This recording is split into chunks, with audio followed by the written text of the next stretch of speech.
But let's bring on Jeffrey Schulze, Director of Investment and Investment Strategist at ClearBridge. So, Jeffrey, we had a strong week last week overall. The market's not too moved by all of the political chaos. I think some folks were a little bit surprised by that, which raised a lot of questions that I think folks have been repeatedly asking over the last several months, which is this over enthusiasm in the markets right now. I'm wondering if you're seeing today as just a bit of profit taking, a good time to buy the dip, or do you see this as a start of a pullback? And how healthy do you perceive that pullback, if so?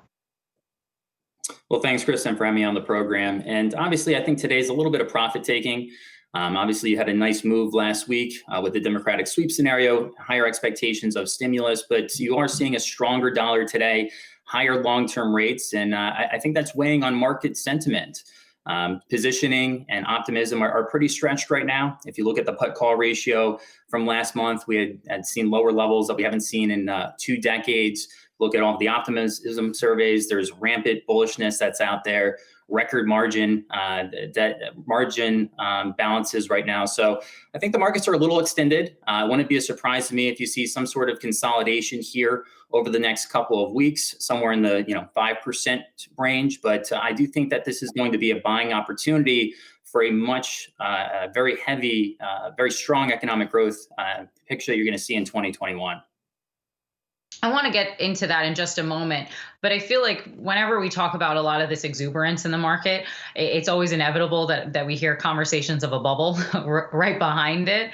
And we have had several analysts say that there are signs pointing to a bubble being built this year. I'm wondering if you see it the same way.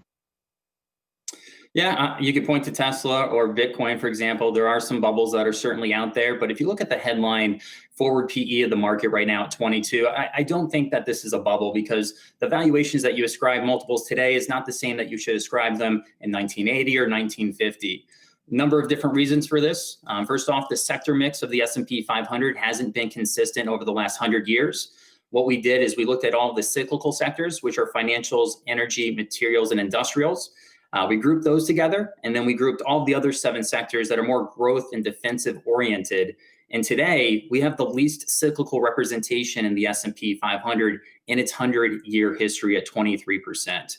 So if multiples should be 16 on a historic basis, maybe we should bump that up to 17 or 18 given that sector mix.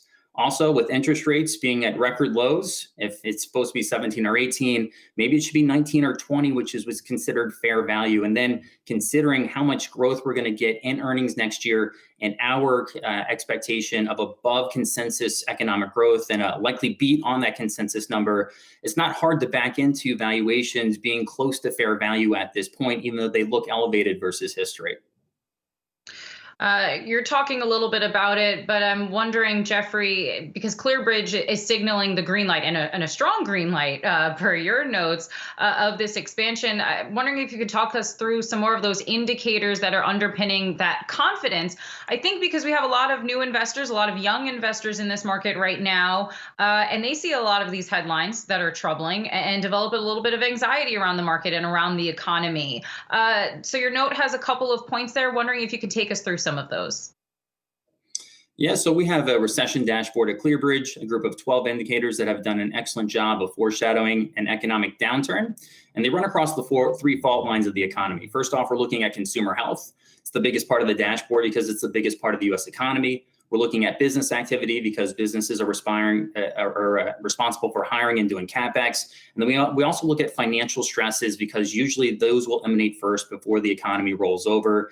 And it's a stoplight analogy, meaning green is expansion, yellow is caution, and then red is a recession. And as we stand here today, we have 7 green, 3 yellow, and 2 red signals. But more importantly, that overall signal is a very strong expansion. And this was very evident from the manufacturing PMI number that we got last week. The more forward-looking component of that, which is new orders, came in at a very, very strong 67.9 print. That usually signals much stronger economic growth as you look out. So even though you did see a weak labor print on Friday, I think that this is just a soft patch and the economy is going to continue to power through. Jeffrey, just last one for you here. We have tech in the headlines for a variety of reasons today and over the last couple of days. I'm wondering where you see tech going this year, considering how much they've weighed into the political sphere, the potential for regulation. I'm looking at the XLK right now, down about a half of a percentage point. Everyone can see some of those big tech names right now in the red. Some folks are bullish on the tech sector in 2021. I'm wondering what your thoughts are. Yeah, I think a market weight on tech right now. It is a cyclical sector, so it should benefit from a much stronger U.S. economy in 2021 and also in 2022 as well. But I think that longer rates are going to continue to rise throughout the course of this year, and that may weigh on some of your higher growth areas of IT. The other area that I'm actually pretty positive on is consumer discretionary, specifically the services area. Those are going to be some of your most hardest hit areas from the COVID-19 crisis, like leisure, gaming, hotels, offline retail. I think those are going to be the biggest beneficiaries as you get that revenge spending or that deferred gratification when you get to normalization by the second quarter. All right, investment strategist Jeffrey Schulze at ClearBridge. Thanks so much for joining us. Always great to talk with you. Thank you.